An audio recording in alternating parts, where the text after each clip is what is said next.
creating even drier conditions in areas such as northeastern Brazil.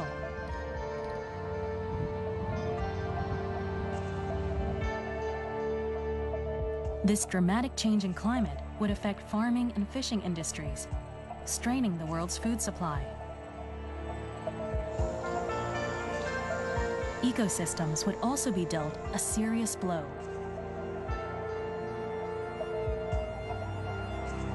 The AMOC's collapse could alter the entire global climate and even threaten our survival as a species. That is like the highest level of red alert we have in the world. 10%, roughly 1 billion people put at risk, regional to global, large-scale extinction events. Well, I would argue that the Earth system risks have reached this level. Scientists are divided on when the AMOC's shutdown might occur.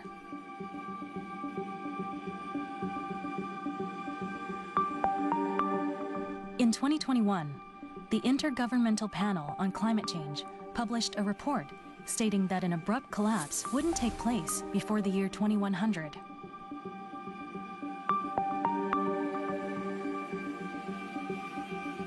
However, a 2025 paper by a team at Utrecht University warned that it could happen as early as the middle of this century.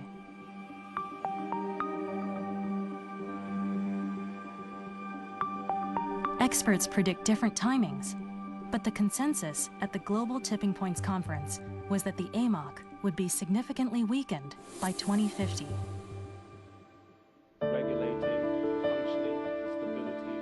Rockstrom is calling for immediate action to tackle and avert the crisis.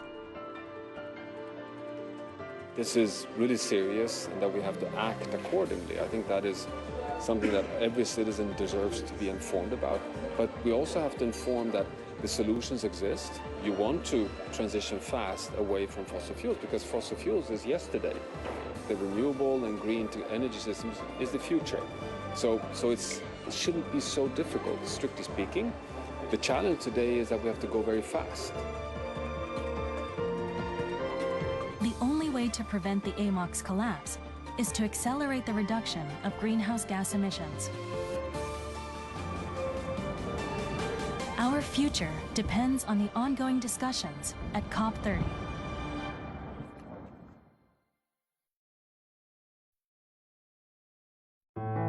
Journey to Nagasaki, the real-life setting of the anime The Colors Within.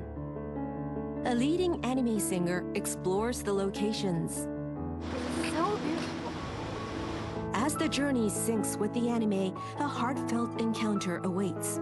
ここに残ってる大切な記憶感じてます。 Anime Pilgrims, Nagasaki, The Colors Within. Selection from a variety of VOD programs. A small village on the coast of Hokkaido in northern Japan. It has a single convenience store, a vital hub for residents. What is life like in this remote, snowy village? For 3 days in midwinter, we spoke to the store's customers and found out. Document 72 hours. Watch the full episode on demand.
Ramadan is my favorite Islamic holiday because we get to be together with family and friends, and I get to cook in the kitchen with my mom. So regarding the kitchen, We start cooking our favorite Ramadan food.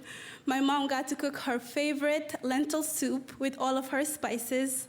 I got to cook the okra dish for my dad, the potato for my brothers.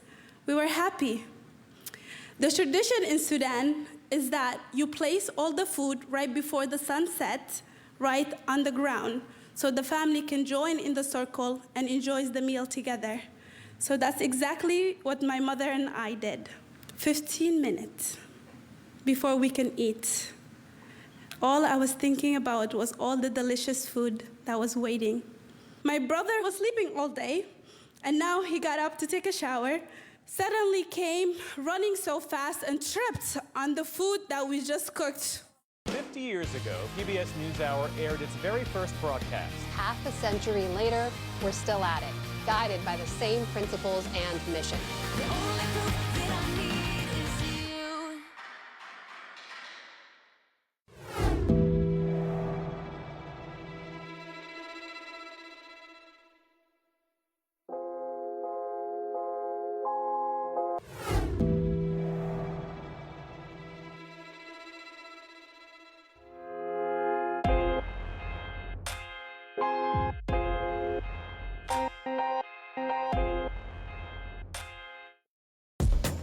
Join us for Startup's monumental 12th season. Imposter syndrome, self-doubt. We were eating a no for breakfast. We were eating a no for lunch. There's a lot of times I wanted to quit. What an opportunity to do what you love for a living. It's so unusual. This is Startup.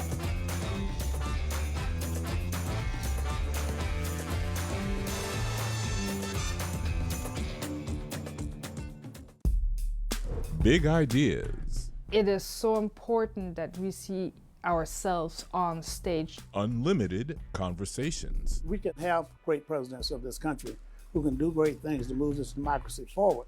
Real talk with leaders and trailblazers. If we kind of look at the whole concept of redlining, it's a spatialized psychology to say, I'm going to put a line around haves and have-nots.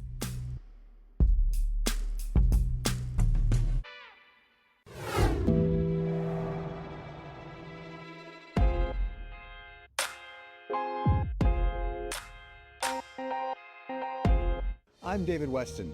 Join me each week on Wall Street Week for stories of capitalism from business, markets, economics, tech, and climate.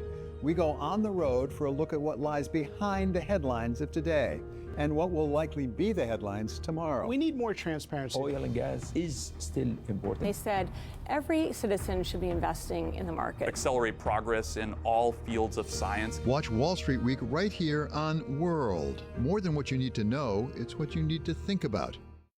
Live from London, this is BBC News. Live from London, this is BBC News. Live from London, this is BBC News. Coming up, we have to get through more and more people. This camp seems to grow every day. Packed with people who've left their homes seeking shelter from the cyclone. America's longest war. Did you feel? History's going to write this story. It's now so difficult to predict what happens next. BBC News. Here we are learning about elephants in new ways. We are learning the best way to heal their trauma. At Reteti Elephant Sanctuary, each elephant is navigating its own path back to the wild. It is very, very hard to say goodbye. This will be the ultimate test of a journey years in the making.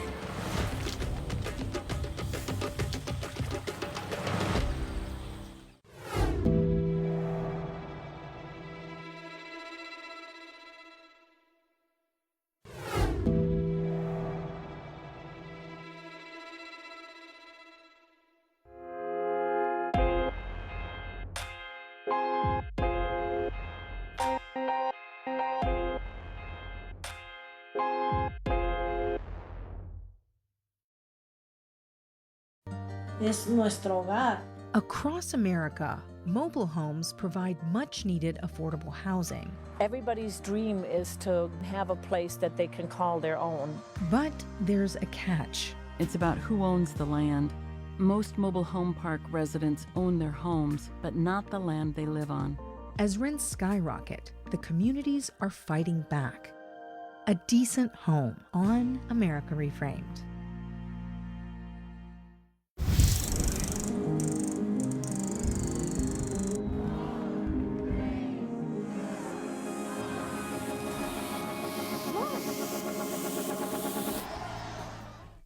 Major funding for America Reframed was provided by the John D. and Catherine T. MacArthur Foundation, Wyncote Foundation, the Corporation for Public Broadcasting. Additional funding for America Reframed provided by Open Society Foundations, Acton Family Giving, Park Foundation, the National Endowment for the Arts, and the Reva and David Logan Foundation.